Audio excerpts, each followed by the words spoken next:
sa isang textbook scammer o itong general, one-star general? Kanino tayo maniwala? So I move that she be cited in contempt. So Before we motion that Mary Ann Maslog be cited in contempt. Second the motion, Madam Chair. Duly seconded. So Thank you, Madam Chair. Thank you, colleagues. Salamat kayo, Senator De La Rosa. So Ms. Maslog, you are cited in contempt by the Senate Committee.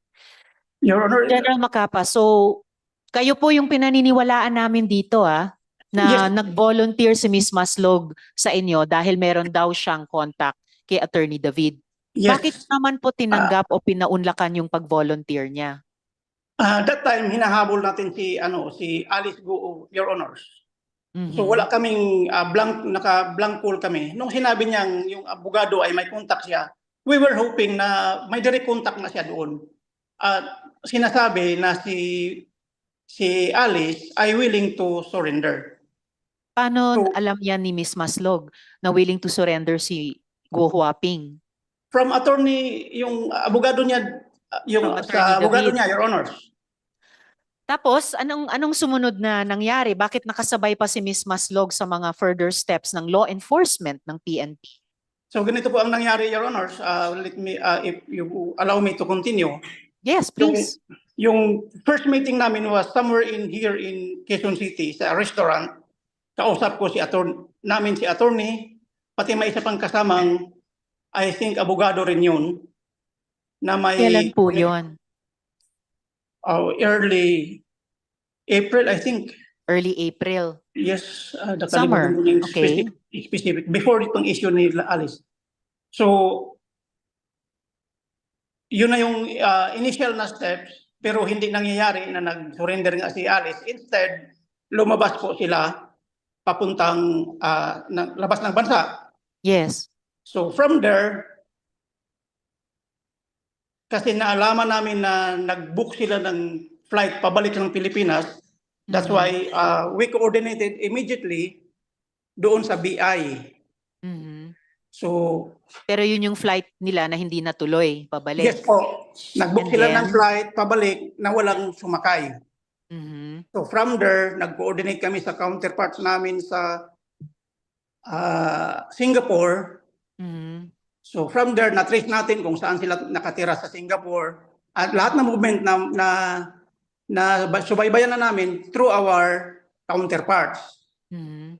So hanggang nahuli nga po yun, the first time na nandun sila sa Singapore, nung nahuli si Alice pati si Cassandra, You mean si no, Cassandra at Cassie si pati si Sheila? Cassandra, pumunta Sheila kami po. doon para sabi sa akin, the same thing ni Ma'am Jessica, na mag-surrender na nga po.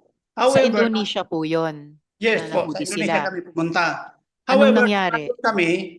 nung nandun po kami, Your Honors, hindi po siya nagpakita sa amin. Mhm. So instead na magtira kami doon ng matagal, nag-iwan po ako ng sulat kay Colonel Udry ng Indonesia Mhm. na if and when ma-intercept nila, bibigyan nila tayo i-notify nila tayo nang sa ganun makuha natin si Alice. And on that first trip po, sinama nyo pa rin talaga si Miss Maslog. Siya po kasi yung connect, ma'am. Your Siya Honor. yung connect.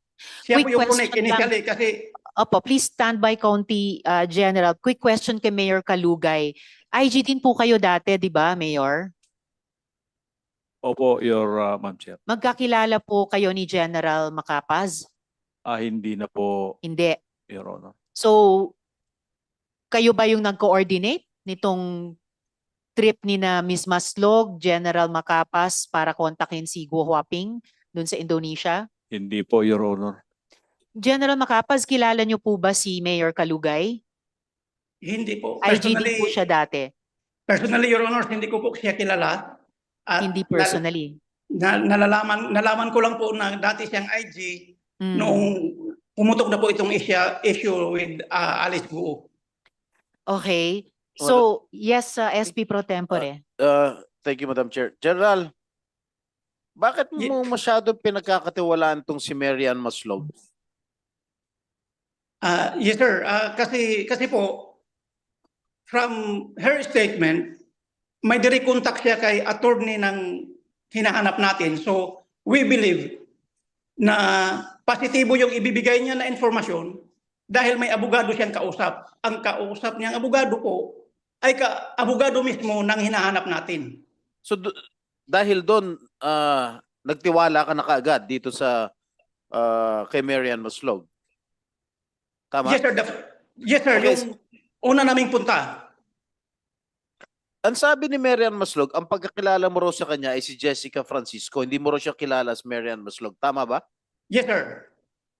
Ang pagkakilala ko po sa kanya ay Dr. Jessica Francisco. Doktor? Yes po. Kaya ka pala nakakapasok sa custodial dahil doktor ang panggap mo? Doktora po. Doktora, hindi po medical doctor, sir. Ano? PhD, PhD. Yes, sir. Yes, sir. PhD ka ba, Marian? Ms. Maslog.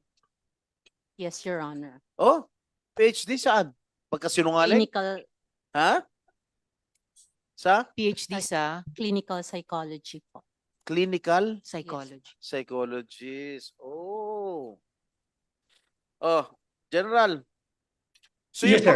yung pangalawang nakasama ka rin sa Indonesia no first trip. Kasama mo si Marian Maslog. Yes, sir. We were together during the first trip. Okay? Were you able to talk to Alice Go? Hindi po, sir. Hindi po namin nakausap si Miss Guo the first time. Sino nakausap niyo ron sa Indonesia nung pumunta kayo ng first trip? Indonesian police po. Indonesian police. Yes, sir.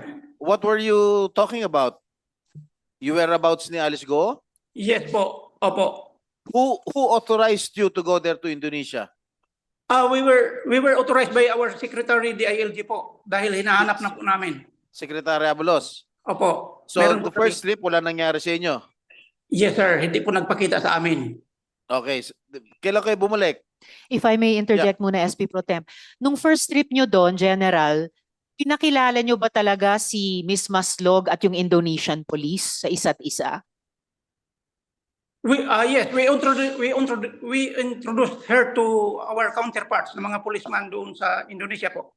Alam nyo ba na nag-exchange sila ng telephone numbers at nag-direct communication daw sila sa kanya kay Miss Maslog nung naaresto si Guo Huaping? Yun po ay hindi ko na masagot, Your Honors. Hindi nyo during- alam na nangyari yon. Hindi po. Kasi during the Oo. during the arrest, we were notified by the Indonesian authorities ng madaling araw po. So, Opo, kasi sabi ni Miss Maslog, tinawagan daw siya or